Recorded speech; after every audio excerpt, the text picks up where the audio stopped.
God is good. It was another wonderful time in church today. The reason why I talk so much about the goodness of God and church, the Bible, and love for God and joy is because I know what my life used to be like. I know how I used to feel, what I used to think about myself, how I used to carry myself. But now things have changed. God has changed me. He has filled every void, every emptiness, every emptiness in my life. And I'm just so encouraged and excited about telling other people because I believe that God can also change their lives too. I want to talk to us today about, the power, how to draw out the power in the Word of God.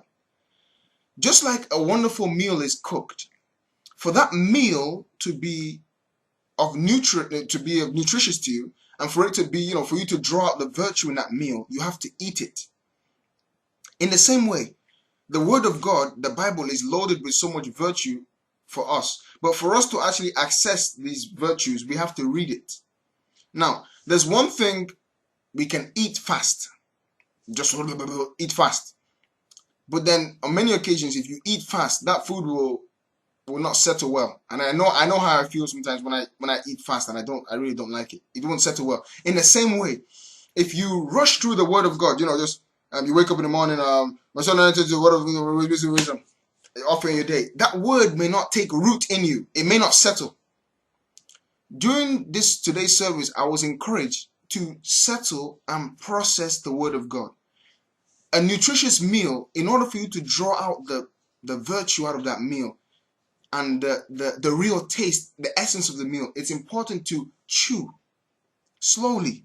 Chew, chew, chew. Wait a little, chew some more. In the same way, in order for us to draw out the riches, the virtue, the real deep meaning as it relates to us from this Bible, we need to settle down, meditate, chew on the Word of God. Meditation is the process of chewing.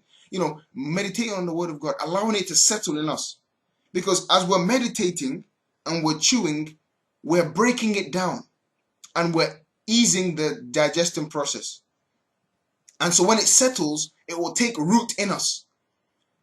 I once met a man of God who said that he doesn't struggle quoting, you hear him quoting scriptures and different kinds of scriptures, and he doesn't struggle quoting them because they've taken root in him. You may think he's just cramming them, but there's a difference between cramming and having the Word of God taking root in you.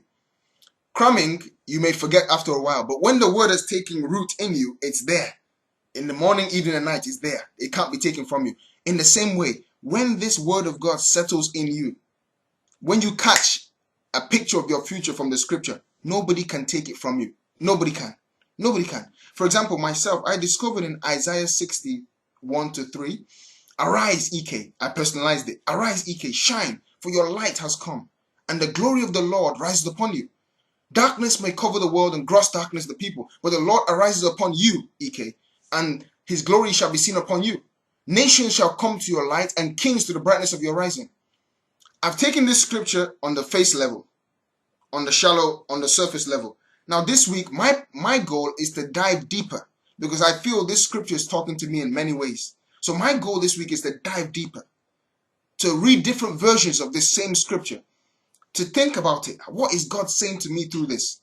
In the same way, I want to also challenge you to locate a picture, locate your answer from the scripture and settle there and think on it and meditate.